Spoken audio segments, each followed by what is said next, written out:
नमस्कार बच्चों, student mentorship programme के आज के सेशन में आप सभी का स्वागत है। आज हम बहुत इंपॉर्टेंट टॉपिक को डिस्कस करने वाले हैं और ये टॉपिक आपको बहुत गहराई से समझना होगा, क्योंकि इस टॉपिक में हम बात करने वाले हैं आपकी आइडियोलॉजी, आपकी सोचने का तरीका, आपका थॉट प्रोसेस, किस तरह से आपके इमोशंस को मैनिपुलेट किया जाता है, कैसे आपके इमोशंस आपके मूड को इफेक्ट करते हैं, कैसे आप लाइफ में एक सिचुएशन पे अलग अलग तरह से सोचते हो, एक्सपीरियंस करते हो। देखिए, जब हम पर्सनल ग्रोथ की बात करते हैं तो पर्सनल ग्रोथ में ये टॉपिक बहुत इंपॉर्टेंट हो जाता है कि हमें अपने अंदर हो रहे बदलाव को समझना होगा, इमोशनल चेंजेस को समझना होगा। तो इमोशनल चेंजेस को समझने के लिए एक स्टोरी स्टार्ट करते हैं और मैं चाहूँगा कि आप मेरे साथ जुड़े। सो इमेजिन करें कि आप अपने घर के बाहर मेन गेट पे खड़े हैं।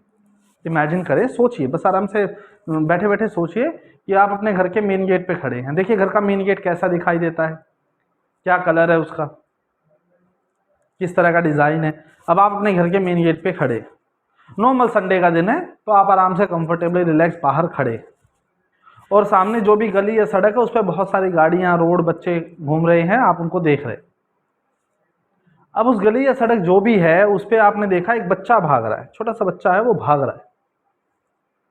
उसके पीछे एक कुत्ता भाग रहा है, खतरनाक सा कुत्ता भी भाग रहा है। बच्चा भागता भागता बहुत चिल्ला रहा है, कुत्ता उसके पीछे भाग रहा है, बच्चा गिर जाता है, गिरते ही कुत्ता बच्चे की टांग को काट लेता है और बच्चे के पैर से खून निकल रहा है, बच्चा चिल्ला रहा है, रो रहा है। अब यहीं पे रुक जाइए।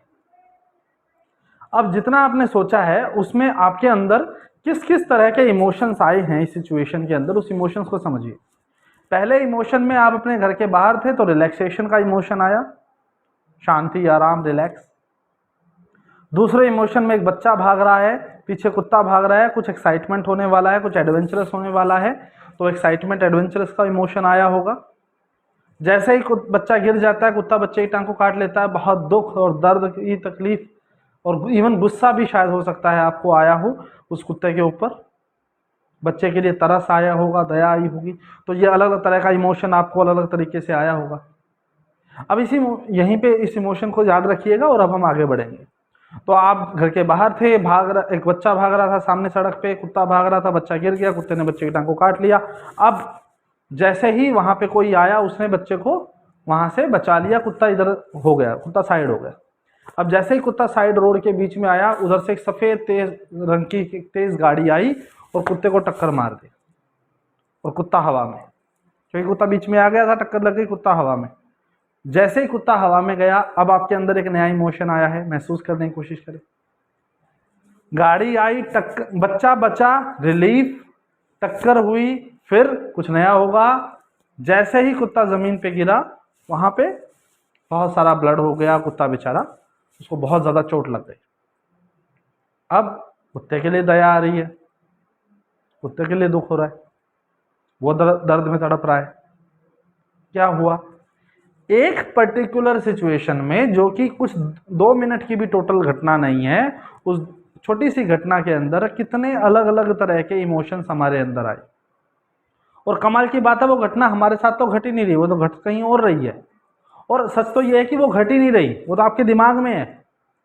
आप तो सुन रहे हैं ना, सिर्फ सोच रहे हैं। और आप देखते हैं कि हाँ, एक्साइटमेंट, पेन, गुस्सा, अगेन एक्साइटमेंट, कुत्ता हवा में उड़ा है, ऊपर तक गया है, दुख, दया, ये सारे इमोशंस आपके अंदर कुछ ही सेकंड्स में आ गए। अब ये सारे इमोशंस कुछ ही सेकंड्स में आपके अंदर इतनी फास्ट आते हैं, और जो कि ये इमोशन आपके अंदर आ रहे हैं, इट मीन्स आपका ब्रेन जो है उस इमोशन से रिलेटेड हार्मोन को रिलीज कर रहा है, ताकि आप वो फील कर सकें, आपकी बॉडी वो फील कर सके। चाहे वो इमोशन प्रैक्टिकली हुआ है या नहीं हुआ, वो घटना घटी है या नहीं घटी है, आप अभी भी आराम से घर पे बैठे हैं लेकिन वो इमोशन फील कर पा रहे हैं। इट मीन्स आपका ब्रेन इमेजिनेशन में ही ये मान चुका है कि वो घटना हुई है, और वो इमोशंस आपको महसूस हो रहे हैं। और ये इमोशन महसूस होने की वजह से आपके अंदर हार्मोनल चेंजेस होते रहते हैं। अब ये इमोशन हुए, चले गए, फिर नए हुए, फिर चले गए, ये नॉर्मल है, इसमें कोई दिक्कत नहीं है। लेकिन अगर किसी एक पर्टिकुलर इमोशन में आप बंध के खड़े हो जाएं, या एक तरह की विचारधारा में आप अटक के खड़े हो जाएं तो समस्या है बच्चों। एक ही तरह की इमोशंस में अटक के खड़े हो जाना। एग्जाम्पल के तौर पे यहाँ पे मैं आइडियोलॉजी को दोबारा से पॉइंट आउट करूंगा कि हमने कुछ सोच लिया। जैसे मान लीजिए आज आप स्कूल में हैं, कॉलेज में हैं, आपने सोच लिया कि मुझे अब सिर्फ अपनी पढ़ाई पे ध्यान देना है, मुझे दोस्ती यारी पे कोई ध्यान नहीं देना, मेरे सारे दोस्त मतलबी हैं, कोई किसी की हेल्प नहीं करता, मेरे टाइम पे कोई काम नहीं आता, जब मुझे ज़रूरत होती है कोई आता नहीं है। अब ये एक इमोशन है जो आपके अंदर आ चुका है, किसी एक घटना या सीरीज ऑफ घटनाओं के बाद आपने ये आइडियोलॉजी बना ली है, ये माइंडसेट आपने बना लिया है कि अब मुझे सिर्फ अपने काम पे मतलब रखना है, अपने से मतलब रखना है, थोड़ा सा सेल्फिश होना भी मेरे लिए अब सही रहेगा कंपैरेटिवली लोगों के साथ या दोस्तों के साथ।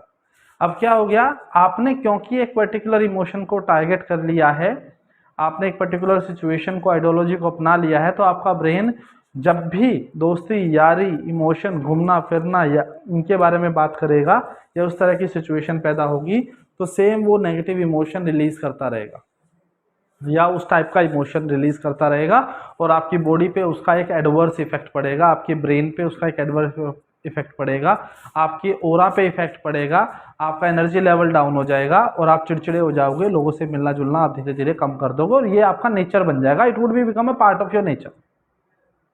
ठीक है, तो इस बात का हमें ध्यान देना है कि यह नेचर का पार्ट ना बने हमारे। ठीक है, ये हमारे नेचर का पार्ट ना बने, तो ये आपने सोचना है, नंबर 1। नंबर 2, मान लीजिए कि आपने एक इमोशन दूसरा सोच लिया, आपने कोई और आइडियोलॉजी बना ली। अब आपने आइडियोलॉजी बना ली कि मुझे पढ़ाई नहीं करनी है, पढ़ने से क्या होगा, मुझे तो लाइफ में बिजनेस करना है, तो मैं बिजनेस के बारे में सोचूंगा, स्टार्टअप्स के बारे में सोचूंगा, स्पोर्ट्स के बारे में सोचूंगा या वाइस वर्सा, उनको छोड़ के इसके बारे में सोचूंगा। तो जो भी आइडियोलॉजी आप अपनी लाइफ में बनाओगे, इन किसी घटना से जो इमोशन पैदा हुआ, इवेंट हुआ, इवेंट से जो घटना है उसे इवेंट बोलेंगे, उससे एक इमोशन ट्रिगर हुआ और इमोशन से क्या हुआ, आपकी एक आइडियोलॉजी, एक माइंडसेट बन गया। अगर ये माइंडसेट लंबे समय तक रहेगा तो वो इमोशन उस हार्मोन्स को रिलीज करता रहेगा और एक ही तरह का हार्मोन अगर बार बार रिलीज होता रहेगा आपके अंदर तो आपकी बॉडी पे और आपकी माइंडसेट पे, आपकी फिजियोलॉजी और साइकोलॉजी दोनों पे उसका बुरा असर पड़ता है। और अगर वो नेगेटिव है तो इसका एक सीधा सा एग्जाम्पल ये भी समझ लीजिए, मान लीजिए कि आपका एक बड़ा सा पत्थर है और ऊपर से पानी गिर रहा है उस पत्थर पे। आपने एक लोटा पानी, एक जग पानी उस पत्थर पे डाल दिया, उसको कुछ नहीं होगा, पत्थर का कुछ नहीं बिगड़ेगा। लेकिन वही एक लोटा, एक जग पानी आप रोज उस पर डाल रहे हैं, धीरे धीरे उस पत्थर पे काई लगने लग जाएगी, धीरे धीरे उस पत्थर में छेद होना स्टार्ट हो जाएगा, पत्थर अपनी शेप बदल देगा। पत्थर अपनी शेप बदल देता है सिर्फ पानी से ही। तो सोचो आपके शरीर पे कितना इफेक्ट पड़ेगा जब एक ही तरह का हार्मोन्स बार बार रिलीज होगा।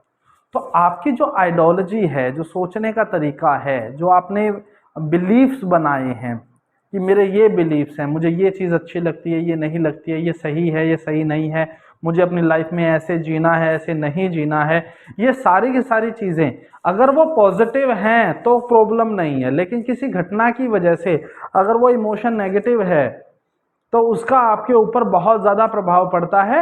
आपके ओरा पे, आपके चेहरे का ग्लो गायब हो जाएगा, आपका एनर्जी लेवल कम हो जाएगा, लोगों से आप चिढ़ने लग जाएंगे, अपने आप से परेशान रहेंगे, स्ट्रेस लेवल बढ़ जाएगा। ठीक है, और स्ट्रेस कम करने के लिए, डिप्रेशन में आप ना जाएं, अपवाद में ना जाएं, तनाव में ना रहें, तो उसके लिए आपको अपनी आइडियोलॉजी और सोचने के तरीके को ऑब्जर्व करना पड़ेगा। So you have to observe your thinking pattern. इसे हम कहेंगे थिंकिंग पैटर्न, सोचने का पैटर्न क्या है मेरा, और उस पैटर्न को आपने ऑब्जर्व करना है और अलग अलग पहलू पे देखना है कि क्या वो पैटर्न आपका सही है या गलत है। किसी घटना पे आप कैसे बिहेव करते हो। देखिए, आप अपने आसपास देखिएगा, बहुत से लोग हैं जो आपके आसपास अलग तरीके से बिहेव करते हैं। दो जुड़वा भाई हैं, वो भी अलग तरीके से बिहेव करते हैं क्योंकि दोनों की आइडियोलॉजी अलग हो सकती है। आपकी क्लास में आपका फ्रेंड है, वो कहता है मुझे तो फिल्म स्टार बनना है, सोशल मीडिया इन्फ्लुएंसर बनना है, ठीक है, मुझे एक्टिंग करनी है। दूसरा बच्चा है मुझे आईएएस बनना है। तीसरा बच्चा है मुझे स्पोर्ट्स प्लेयर बनना है। आप कहते हो यार मुझे समझ में नहीं आ रहा मुझे क्या बनना है, देखता हूँ क्या बनूंगा। अब इन तीनों चारों आइडियोलॉजी की वजह से, डिसीजन की वजह से, गोल की वजह से ये लोग अपनी लाइफ में एक अलग तरीके का थॉट प्रोसेस पैदा करेंगे, एक अलग तरीके का थिंकिंग पैटर्न पैदा करेंगे। जिसको बिजनेस करना होगा वो बिजनेस की तरह से ज़्यादा सोचेगा, उस तरह की बातें ज़्यादा करेगा, हर चीज़ में से वो बिजनेस को देखने की कोशिश करेगा। जिसको आईएएस बनना है वो एकेडमिक्स पे इतना ज़्यादा चला जाएगा कि बाकी चीज़ों से कट जाएगा। जिसको एक्टिंग ड्रामा में जाएगा वो हर जगह एक्टिंग ड्रामा करेगा, वो हर जगह अपना एक अलग रूप दिखाने की कोशिश करेगा। तो क्या हुआ, आप एज ए स्टूडेंट जो भी हैं, जैसे भी हैं, आपने आज ये वीडियो देखी है तो आज ही समझ लीजिए कि आपने अपने थिंकिंग पैटर्न को ऑब्जर्व करना है कि क्या मेरा सोचने का तरीका, क्या मेरी आइडियोलॉजी, जिस तरीके से मैं अपनी लाइफ को जीना चाहता हूँ, जो काम मैं करना चाहता हूँ, वो सही है या नहीं है। अगर सही नहीं है, आपको लगता है कि कुछ कमी है, तो नीचे दिए गए नंबर पे कांटेक्ट करें, अपने मेंटोर से बात करें। हमारी टीम के मेंटोर्स आपकी पूरी हेल्प करेंगे कि आपकी सही आइडियोलॉजी कैसे बनाई जाए। वो आपको अलग अलग फिलोसफीज के हेल्प से हेल्प करेंगे, वो उन फिलोसफीज का एग्जाम्पल देके हेल्प करेंगे। देखिए बहुत सारी फिलोसफी है, लाइफस्टाइल है, बहुत सारे परिवार है, सबके अपना है। कई लोग हैं जो ये कहते हैं कि मुझे परिवार के साथ ही रहना है पूरी जिंदगी। कई लोग हैं ये कहते हैं कि मुझे परिवार से बाहर निकलना है ताकि मैं लाइफ में एक बड़ा नाम कर सकूं। कई लोगों के लिए फेम नेम सब कुछ है, कई लोगों के लिए रिलेशन सब कुछ है। कई लोग बहुत सारा पैसा कमा के दान करने के लिए पैसा कमाते हैं। कई लोग कमाना ही ना पड़े इसलिए वो दान मांगते हैं, ठीक है, वो काम ही नहीं करना चाहते। सबका अपना सोचने का तरीका है, लेकिन आपका सोचने का तरीका कैसा है, समझिए उस चीज को। कैसे जाने अपने सोचने के तरीके को, आपके थिंकिंग पैटर्न को, कांटेक्ट कीजिए आज हमारी टीम से, समझिए, उनसे बात कीजिए, अपने मेंटोर्स के साथ कंसल्ट कीजिए और अपने लाइफ में हार रहे स्ट्रेस और डिप्रेशन से अपने आप को बाहर रखें। मैं दीपक ठुकरेला आपकी पूरी हेल्प करूंगा आपके लाइफ से स्ट्रेस को कम करने के लिए, आपको लाइफ में एक नई दिशा, एक पॉजिटिव आइडियोलॉजी के साथ आगे बढ़ाने में, जिसमें आपका शरीर और आपका दिमाग आपकी हेल्प करे। तो आज ही ब्रेन एक्सचेंज लैब के साथ अपने मेंटोर के साथ अपनी अपॉइंटमेंट बुक करें और जो भी आज इस सेशन में समझाया उसे समझने की कोशिश करें, उसे अपनी लाइफ में इम्प्लीमेंट करें, ऑब्जर्व करें कि आपकी लाइफ में हो क्या रहा है, आप सोच क्या रहे हैं, कैसा सोच रहे हैं। बहुत सारे एग्जाम्पल हो सकते हैं, बहुत सारी सिचुएशन हो सकती हैं, जितना चाहें उतना लंबा बना सकते हैं इस लेक्चर को, लेकिन मैं चाहूँगा कि अगर ये बात यहाँ ही पे आपकी क्लिक हो गई है तो हमारी टीम से कंसल्ट करें और वो आपकी हेल्प ज़रूर करेंगे। Thank you so much. Student mentorship program join करने के लिए आप सभी का धन्यवाद।